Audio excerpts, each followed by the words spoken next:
Et bienvenue dans ce webinaire. Aujourd'hui, nous allons donc découvrir les fonctionnalités d'import et d'export. Pour débuter, pour l'import, rendez-vous dans CRM et vous avez donc le bouton ici Importer des profils. Avant ça, on va juste aller sur la petite flèche à côté et on peut voir qu'on peut ajouter un profil manuellement. Donc il vous suffit d'aller renseigner les informations, justement nom, prénom, entreprise, les informations que vous avez jusqu'au consentement et base légale ainsi que des champs personnalisés si vous en avez. Vous pourrez alors créer ce profil en tant que profil de test ou en tant que profil classique. Donc profil de test, c'est-à-dire que lorsque vous réaliserez des tests au niveau de vos scénarios ou de vos newsletters par exemple, ce seront les données de ce profil-là qui seront utilisées. Donc par exemple si vous avez une variable prénom, eh bien ce sera le prénom de ce profil de test qui sera utilisé.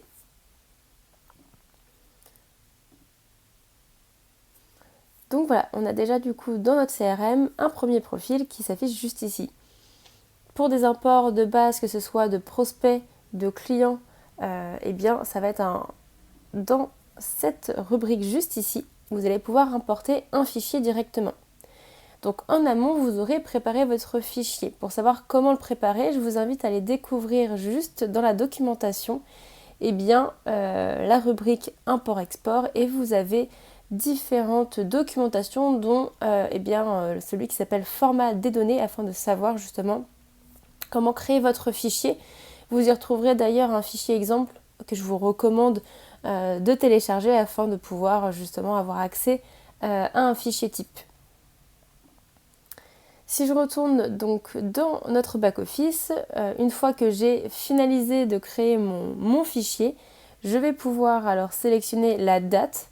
Pour information, les dates de manière générale, que ce soit la date d'anniversaire, la date de commande ou encore de création de compte, toutes ces dates-là qui sont présentes dans un seul fichier doivent être au même format.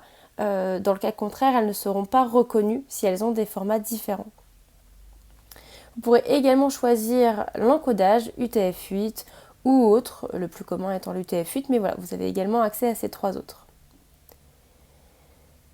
Vous pouvez également, donc au niveau des cellules vides, si vous pouvez les importer et sans cocher cette case-là, elles ne feront rien, c'est-à-dire que rien ne se passera, alors que si vous cochez la case importer des champs vides, supprime les données, c'est-à-dire que si vous avez sur Spread d'ores et déjà des données qui sont présentes comme l'adresse par exemple, et que dans votre fichier que vous importez au niveau de la colonne adresse, eh bien la colonne est vide, si vous cochez cette case-là, la donnée que vous avez dans Spread sera supprimée. Vous pouvez ensuite choisir votre fichier. Et c'est le moment où vous allez pouvoir donc prévisualiser donc les colonnes et les en-têtes donc de votre fichier avec les champs spread et faire le mapping. Donc on peut parcourir rapidement. Certains sont déjà faits par défaut parce qu'il reconnaît finalement le nom de votre colonne. Pour d'autres, par exemple comme celui-ci, vous allez devoir aller sélectionner la valeur. Donc on va le faire pour l'ensemble de ces données. Vous pouvez du coup directement soit rechercher dans la liste de telle manière ou alors aller les taper directement comme ceci. Vous avez donc aussi les adresses, code postal, toute cette partie-là semble OK. Ici d'ailleurs je peux remarquer, il me semble, quand vous importez par exemple des emails, il faut le consentement de l'email. Donc il faut la valeur et la date. J'observe ici qu'on a le numéro de téléphone et le numéro de téléphone mobile. Par contre, je n'observe pas dans ce fichier-là une date de consentement et sa valeur de consentement pour le téléphone mobile. Autrement dit, dans le cadre de ce fichier-là, les données, si elles n'ont pas déjà été importées, on ne pourra pas contacter les personnes par SMS parce que je ne vois pas de consentement SMS. Donc pareil, ici, on peut voir... Hop.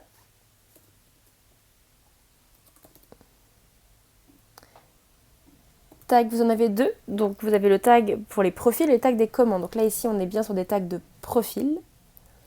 Et ensuite, vous avez tous les champs de la commande que vous allez devoir renseigner. Alors justement, concernant les commandes, vous pourrez l'observer dans la documentation, mais il y a au moins 5 champs à importer.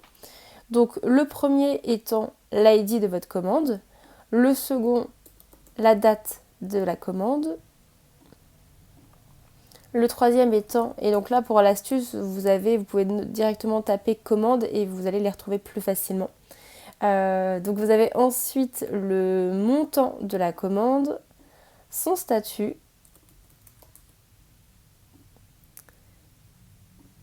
et globalement, donc voilà, vous avez ces 4-là et l'adresse email de la personne et ça suffit pour importer vos commandes. Vous pouvez du coup retrouver aussi des tags de commandes si vous le souhaitez. Si vous gérez des prestations avec des dates de début et de fin, vous pourrez donc dans ce cas-là importer la date de début et la date de fin de vos prestations au lieu de commandes.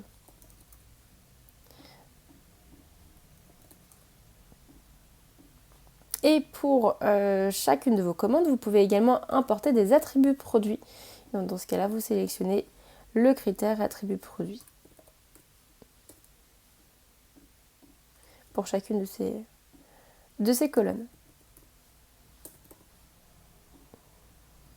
Ok, une fois que vous avez vérifié que vous avez bien tout sélectionné, que tout est bien en lien, vous pouvez aussi vérifier au niveau des données qui sont renseignées, de passer quelques lignes pour vous assurer par exemple entre autres que les caractères spécifiques comme des accents ou autres sont bien affichés. Sinon vous observerez des caractères un peu spéciaux. Ça veut dire que l'encodage n'est pas le bon. Donc peut-être que vous avez sélectionné le mauvais encodage juste ici, ou peut-être que vous n'avez pas enregistré finalement votre fichier en UTF-8 au moment de l'enregistrement en CSV. Si tout vous semble ok, alors vous pouvez cliquer sur vérifier le CSV. Ici donc j'ai un message en vert qui m'indique que mon fichier est tout à fait correct et que je peux l'importer. Dans le cas contraire, vous aurez éventuellement des messages vous indiquant les erreurs qui peuvent être présentes dans votre fichier. Dans ce cas-là, vous pourrez donc importer un nouveau fichier et le vérifier de nouveau. Si c'est ok pour vous, je coche la case indiquant que j'ai bien accepté les conditions de l'import. Pour rappel, les fichiers que vous importez ne doivent pas être des fichiers que vous avez achetés ou que vous avez loués, ça doit vraiment être des fichiers qualifiés. De manière générale, ce sera d'ailleurs une bonne pratique pour vous pour optimiser vos résultats de vos campagnes dans tous les cas. Et on peut confirmer cet import. Donc là, vous verrez, votre fichier peut prendre quelques minutes, il peut être pendant quelques temps en attente.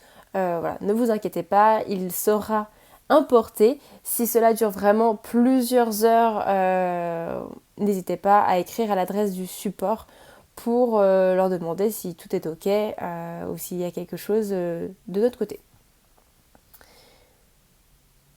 On peut retourner donc dans notre partie CRM et petit à petit les fichiers et les profils vont s'ajouter à notre CRM.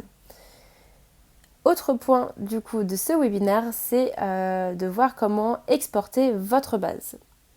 Donc là, vous pouvez cliquer sur le plus, donc nous sommes toujours dans la catégorie CRM, plus, et vous avez exporter. Vous avez plusieurs sources d'export qui sont possibles, donc ça peut être l'entièreté de la base. Attention, si vous souhaitez exporter l'entièreté de la base avec l'ensemble des données qu'on va voir juste après, je vous conseille vivement de contacter votre CSM afin de savoir s'il n'y a pas des conditions à respecter au préalable, surtout si vous avez vraiment une base de données conséquente. Ça peut créer des ralentissements ou vous pouvez même avoir un échec de l'export qui serait trop important. Donc, vous pouvez effectivement exporter toute votre CRM, également les profils qui sont dans un segment, qui ont participé à une animation ou à un module de manière plus précise. Et vous avez également donc la possibilité de récupérer la cible d'un message, donc d'une newsletter ou d'un scénario. Donc moi je vais partir sur toute la base. Donc là actuellement il n'y a qu'un profil, mais voilà, vous aurez le total de votre base qui s'affichera juste ici. Ensuite, vous allez décider des champs que vous voulez exporter. Vous avez le choix entre le champ de la CRM et les emails encodés en MD5. Si vous ne savez pas ce qu'est des emails encodés en MD5, il est fort probable que vous ne l'ayez pas utilisé. Voilà, il s'agit vraiment d'un encodage spécifique. Dans la très très grande majorité des cas, ce sera champ de la CRM. Vous retrouverez alors des champs liés au profil, leur nom, leur prénom, leur genre, etc. À vous d'aller sélectionner ceux que vous avez envie de récupérer dans votre fichier. Vous avez également ceux qui sont liés au consentement, donc par exemple le consentement email ou le consentement SMS. Vous allez pouvoir récupérer donc la valeur, la source et la date pour chaque consentement. Vous retrouvez également des bases légales, la base légale par exemple de commande aussi que vous pourriez récupérer si vous le souhaitez. Si vous avez des champs personnalisés, vous aurez également la possibilité de récupérer ces champs personnalisés. Et si vous êtes dans d'autres catégories, comme on l'a dit plus haut, par exemple, que ce soit des profils d'un segment, vous pourrez, ou les profils qui ont participé à une animation, vous pourrez avoir aussi des champs spécifiques par rapport à ça. Au niveau des options de votre export, vous pouvez donc choisir par défaut, et donc ce sera un CSV. Mais vous pouvez également définir que ce sera plutôt d'activer la compatibilité avec Excel. Dans ce cas-là, vous n'aurez pas à choisir au niveau du séparateur. Par contre, si vous décochez, vous êtes toujours sur un CSV et vous pourrez choisir entre un séparateur point-virgule ou virgule. Une fois que tout est OK pour vous, que vous avez sélectionné les champs que vous souhaitez, eh bien, il vous suffit d'aller tout en bas et de cliquer sur Exporter. Vous confirmez, comme le message l'indique, ça peut prendre quelques minutes. Une fois que votre fichier du coup se sera téléchargé, se sera exporté, vous pourrez du coup l'uploader juste ici en cliquant sur télécharger. Votre fichier du coup sera disponible et vous pourrez l'utiliser comme vous le souhaitez. J'espère que ce webinaire vous aura permis de vous aider et de mieux comprendre comment importer et exporter des profils dans votre CRM Spread. Si vous avez des questions, vous n'hésitez pas, vous pouvez aller dans la partie aide en ligne où vous pourrez récupérer les documentations, voir les tutos et également accéder pour pouvoir contacter le support technique. Je vous souhaite une bonne journée et à bientôt.